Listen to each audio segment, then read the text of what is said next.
close your eyes.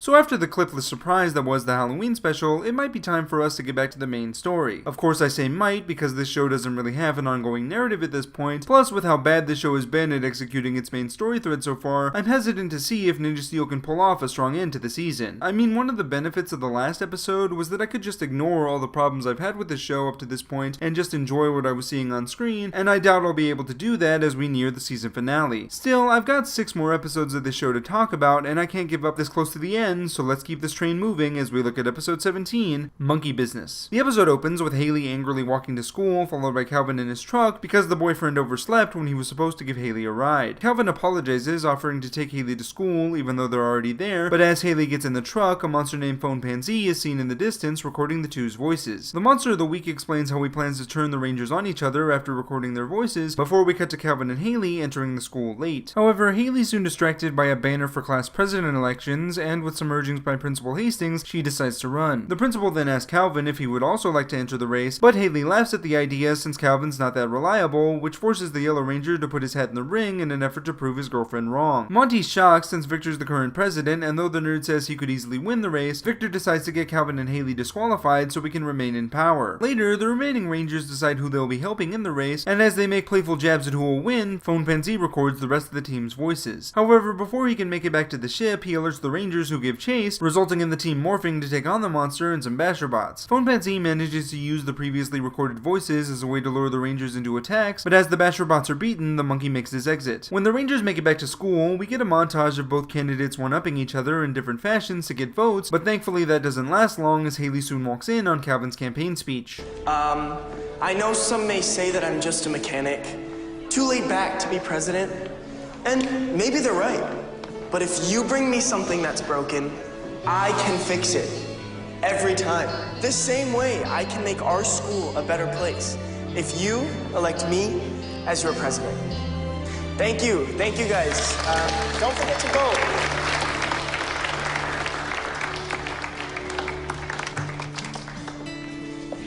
That was actually a pretty good speech. If I wasn't running for president, I'd absolutely vote for you. Thanks, that's really sweet. Look, I said some dumb things. You're not too laid back. You've done a pretty amazing job. I'm sorry. Don't apologize. Sometimes I am a little lax, and I should have been on time to pick you up. Sorry about that. No problem.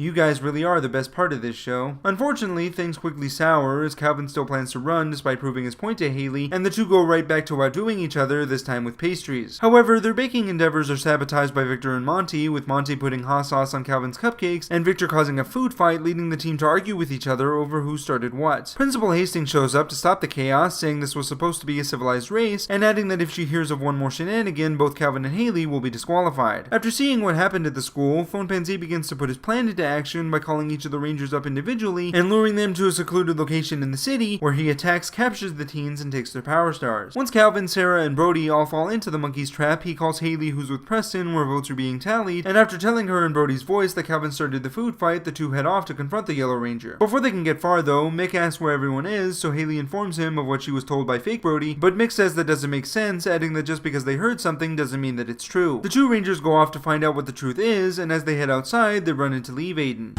Levi! Brody just called me and said Calvin caused the food fight. We're gonna confront him. Come on, we've got to get to Fraser Plaza. Whoa. That sounds a little crazy. Yeah, that's what Mick thought, but Brody said so. Second.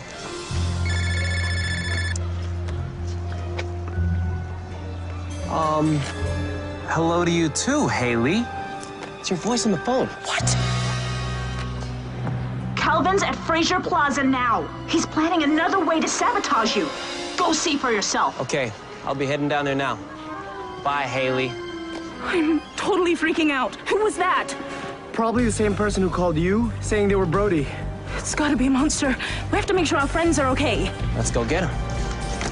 Cowboy style. Yeah, cowboy style, let's do it! Leaf, Aiden, and Haley then proceed to attack Phone Pansy to get the Power Stars back, while Preston goes to stealthily rescue the others in the most ninja thing I've seen from this show so far. With the others free and the Power Stars returned, the full team takes on the Basher Bots and Phone Pansy once again, only this time the Rangers finish the monster off with their battle morphers. Cosmo Royale makes the monkey grow though, so the Rangers call in their Zords to take him on, and after the Kodiak Zord destroys Phone Pansy's telephone, the team forms the Ninja Steel and Bull Rider Megazords to take down the monster for good. After the fight, the Rangers apologize to each other for how they were acting, with Calvin and Haley breaking off to discuss who should be the new class president as the principal gets ready to announce the winner of the election. Victor and Monty, meanwhile, are planning to drop water balloons on the new president to get Calvin and Haley disqualified, but instead Principal Hastings announces that the couple is willingly pulling out of the race. The principal then says that Victor Vincent will continue his role as class president, and the episode ends with Victor excitedly running up to make his acceptance speech when Monty accidentally drops water balloons on him. This episode is great, being one of the strongest character-focused episodes we've gotten from this season. Not only does this episode focus on the Calvin and Haley dynamic, which is the strongest thing in the show, but almost every element in the episode is used to perfection. Calvin and Haley continue to play off each other really well, having great chemistry on screen, which is all the more baffling when you consider that Nico Griefman wasn't even the first choice to play this role. I really like how both of them go into the election for different reasons, and by the end they decide that neither one of them really wanted the position. Sure, Haley is initially interested in running, but after seeing how badly her drive to win affected her and her boyfriend's relationship, I can certainly see why she wouldn't want to continue with the election at the end. This is also an episode that actually uses its moral effectively, since the reason the Rangers are nearly defeated is because they all jump to conclusions by the destructive power of rumors, meaning that they legitimately earn that scene at the end where they all apologize to each other. I also really like how Calvin and Haley weren't put under a spell through most of the episode, mainly because it makes the moral that much stronger, since the couple are shown to be real people who make mistakes and just got carried away with the situation. However, this does lead me to the only problem I had with the episode, in that the villain is kind of weak. Phone Pansy really doesn't do much outside of stand around in the background, and while I do like that he waited for his moment to strike, I did find it odd that the Rangers would just blame him for ruining the election, and I feel like the only reason he was here was so the Rangers had someone to fight. Still, the episode gets points back for how well it utilizes Victor and Monty, who are shown to be the real antagonists of this episode, and to be honest, they should do this kind of stuff more often. Finally, they feel like they're a part of the show they were cast in, filling the Bulk and Skull dynamic in the best way it's been used this season, and you have no idea how glad I am to say that after a year of watching these two in cartoonishly pointless subplots. Overall, this is my favorite episode of this show so far, and I'm a little annoyed that it's taken this long to get an episode like this, given how similar it is to other episodes this season. The moral, the apology, and Victor and Monty are all elements that have been misused by this show in the past, but here, not only are they handled perfectly, but they're surrounding a couple I've been invested in since the show started. I absolutely recommend this episode and hope that this is a major turning point for the season, but I'll have to keep watching to find out. I'm Nick, aka IronBat1993,